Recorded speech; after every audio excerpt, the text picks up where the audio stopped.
ദിലീപിന് കാര്യം മനസ്സിലായിട്ടുണ്ട്. എന്തിനാണ് റിവ്യൂ പറയുന്നത് വെച്ചാൽ, ഈ റിവ്യൂ പറയുന്നവർക്ക് പൈസ കിട്ടാൻ വേണ്ടിയിട്ടാണ്. റിവ്യൂ പറയുന്നവർക്ക് എന്താ പൈസ കിട്ടണ്ടേ?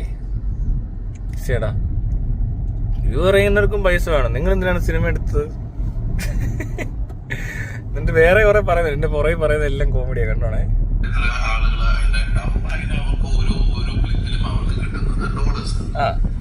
അപ്പൊ അതിനു വേണ്ടിട്ട് അവര് ഈ സിനിമ കൊണ്ട് തന്നെയാണ് അവര് ജീവിക്കുന്നത്. പക്ഷെ നമ്മളുടെ സിനിമകളെ സ്നേഹിക്കുന്ന ആൾക്കാര്, അല്ലെങ്കിൽ നമ്മുടെ സിനിമയിൽ വിശ്വാസമുള്ള ആൾക്കാര്, ഭൂരിഭാഗം ആൾക്കാരും അതൊന്നും ശ്രദ്ധിക്കാതെ തിയേറ്ററിലേക്ക് വരും. അതെ, ആരും അതൊന്നും ശ്രദ്ധിക്കേണ്ട ആവശ്യം വന്നില്ല. അതിനു മുമ്പേ പടം പൊട്ടി. നമ്മളെപ്പോഴും ശ്രദ്ധിക്കേണ്ടത് നമ്മൾ എന്ത് കഴിക്കണം, നമ്മൾ എന്ത് കാണണം, നമ്മൾ എന്ത് വാങ്ങണം. അത് ശരിയാ. അതുകൊണ്ട് തന്നെയാണ് ഞാൻ നിങ്ങളുടെ ആരുടെയും പടം വന്ന് കാണാം. ദിലീപിന്റെ പടം കാണത്തില്ല, മോഹൻലാലിന്റെ പടം കാണത്തില്ല, മമ്മൂട്ടിയുടെ പടം വല്ലപ്പോഴേ കാണത്തുള്ളൂ. കാരണം നമ്മളെന്ത് കാണണമെന്നൊക്കെ നമ്മൾ ഭയങ്കര ബുദ്ധിമുട്ടാണ്. അത് കാണണ്ടാത്ത കാണാൻ കൊള്ളത്തില്ല. അത് പറയുന്നത് വളരെ കറക്റ്റ്. പല പരസ്യങ്ങളും നമ്മൾ കാണും. അതിൽ നിന്ന് നമ്മൾ അതിലേക്ക് പൂർണ്ണമായി പോയി അഡിക്റ്റ് ആവുമ്പോഴാണ് കുഴപ്പങ്ങൾ സംഭവിക്കുക. അതെല്ലാം കാണാം, കേൾക്കാം. പക്ഷെ എന്ത് ചെയ്യണം, അല്ലെങ്കിൽ എന്ത് എടുക്കണം, എന്ത് കാണണം, എന്ത് നല്ല ആളാ പറയുന്നത്. തീരുമാനിക്കേണ്ടത് നമ്മൾ തന്നെയായിരിക്കും. ഓ അത് നമ്മുടെ ശരി, ശരിക്കും മുതലാളി. അല്ലെങ്കിൽ വേറെ ആൾ പറയുന്നത് കേട്ട് പോയി കഴിഞ്ഞ അവസരം നമ്മൾ വെറുതെ ഒരു വെജിറ്റബിളിലേക്ക് പോകുന്ന ഒരു ആൾക്കാരായി മാറിപ്പോകും. അയ്യോ, അപ്പൊ നമ്മളുടെ ചിന്താഗതികൾ ഇനി മുതൽ സാറ് പറയുന്നിടത്തോട്ട് വരാം. ഏത് നമ്മള് പറഞ്ഞാണല്ലോ ആദ്യം, ഇത് ലോജിക്കില്ല, ചുമ്മാ വന്ന് കണ്ടാ മതിയെന്ന്. അപ്പൊ അത് പറയുന്ന കേട്ട ആൾക്കാർ വരണം. കോക്ക് വല്ല ആരെങ്കിലും, ഞാൻ ആരെയും ആയിക്കോട്ടെ, കോക്കിന്റെ റിവ്യൂ ഇവര് കൂടുതലും പറയാറ്. റിവ്യൂ പറഞ്ഞാൽ അത് കേൾക്കരുത്. പകരം ഇവൻ പറയുന്ന കേൾക്കണം. ഇവരെന്താ കേൾക്കാനുള്ള ക്വാളിറ്റി? ലോജിക്കില്ലാത്ത പടം എടുക്കുന്നതോ? ആര് പറയണം കേൾക്കാം, ആരുമായിട്ട് എന്ത് ചെയ്യാം, എല്ലാം ശരിയാണ്. പക്ഷെ ഫൈനൽ ഡിസിഷൻ എന്ന് പറയുന്നത് നമ്മുടേതായിരിക്കണം എന്നാണ്.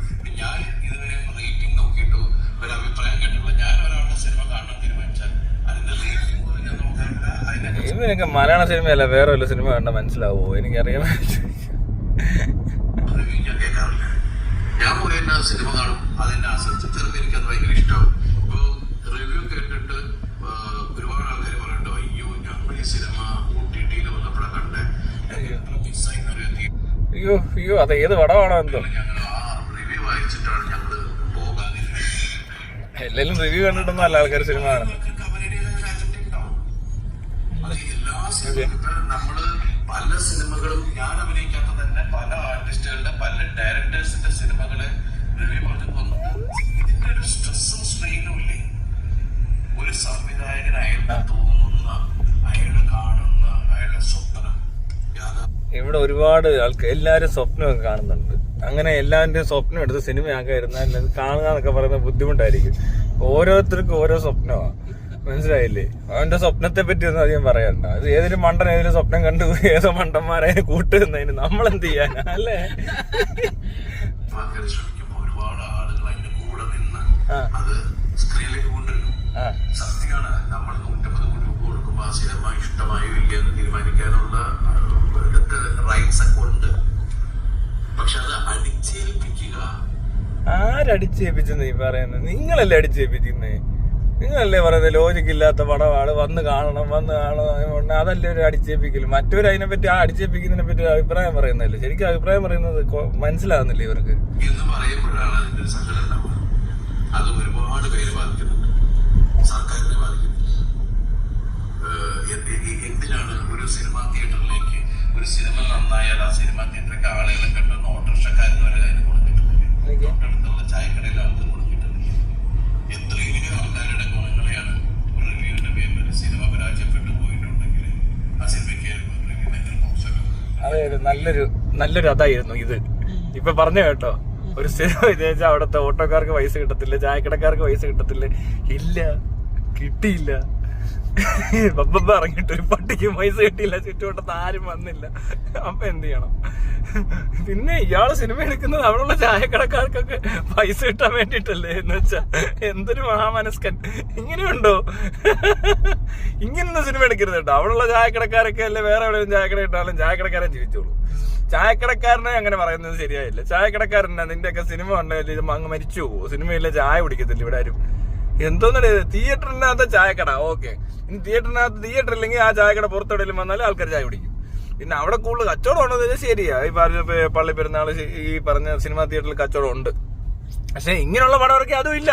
അപ്പൊ ചായക്കടക്കാരന് പൈസ കിട്ടിയിട്ടില്ല, മനസ്സിലായോ? എന്താ നേരെ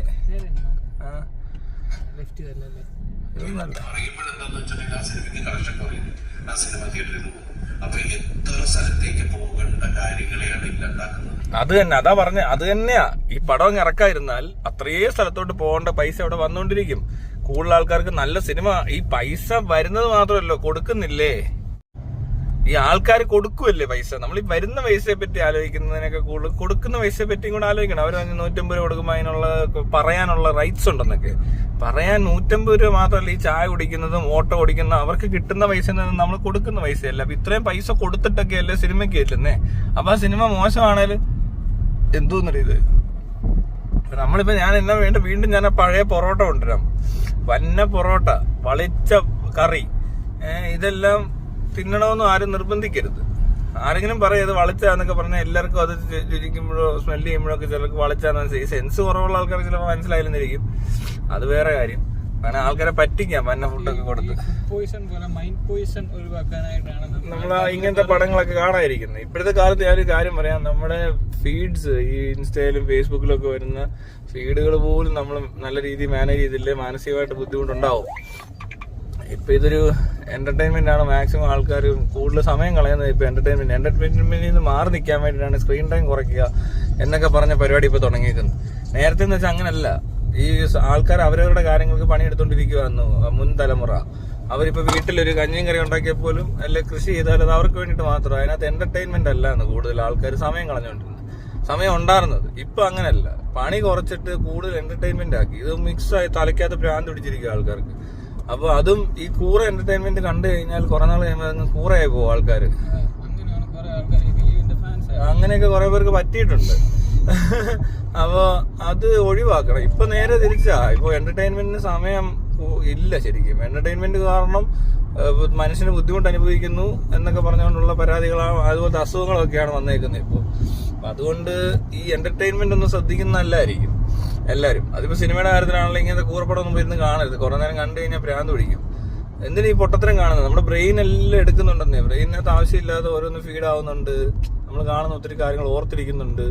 അപ്പൊ അങ്ങനെ ഇതിനിടയിൽ അളിഞ്ഞത് കൂടെ ഓർക്കുക എന്നൊക്കെ പറഞ്ഞാൽ അളിഞ്ഞതുകൾ കാണുക എന്ന് പറഞ്ഞാൽ തന്നെ ഒരു കാരണവശാലും എന്റർടൈൻ ചെയ്യാൻ പാടില്ല. അത് മനസ്സിലായോ? ഒത്തിരി അങ്ങ് അളിഞ്ഞത് കാണാൻ നിൽക്കരുത്. അളിഞ്ഞത് കാണുകയും ചെയ്യരുത്. നമ്മൾ വളരെ സെലക്റ്റീവ് ആയിരിക്കണം.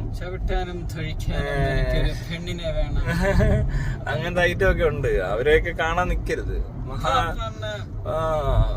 പറയടി കഥകൾ. അയാളിപ്പോ MP യാ. നാളെ അലിൻ ജോസ് ഒരു MP ആവോ എന്നുള്ള കാര്യത്തിൽ എനിക്കിപ്പോ ഒരു സംശയമുണ്ട്. പറയാൻ പറ്റത്തില്ല. അവനെ പിടിച്ച് ഇലക്ഷൻ എത്തി അവൻ ചിലപ്പോൾ ജയിക്കും. അത് BJP തന്നെ നിർത്തണം. എന്നിട്ട് വേണം അവരിറക്കി ജയിപ്പിക്കാൻ. അതുപോലെ നിങ്ങളെല്ലാം അതിനകത്തുണ്ട്. ജയിക്കുമായിരിക്കും അല്ലേ? BJP പറ്റിയൊരു BJP-കാരനാണ് അലിൻ ജോസ്. BJP MP ആക്കാൻ പറ്റിയ ഒരു കാൻഡിഡേറ്റ്. വേഗം പിടിച്ച് ഇലക്ഷൻ നിർത്ത്. ഒരു ലെജിസ്ലേറ്റീവ് അസംബ്ലി ഇലക്ഷനെങ്കിലും നിർത്ത്. പാർലമെന്റ് നമുക്ക് പിന്നെ നോക്കാം. പാർലമെന്റ് നമുക്ക് 6 കൊടുക്കാം.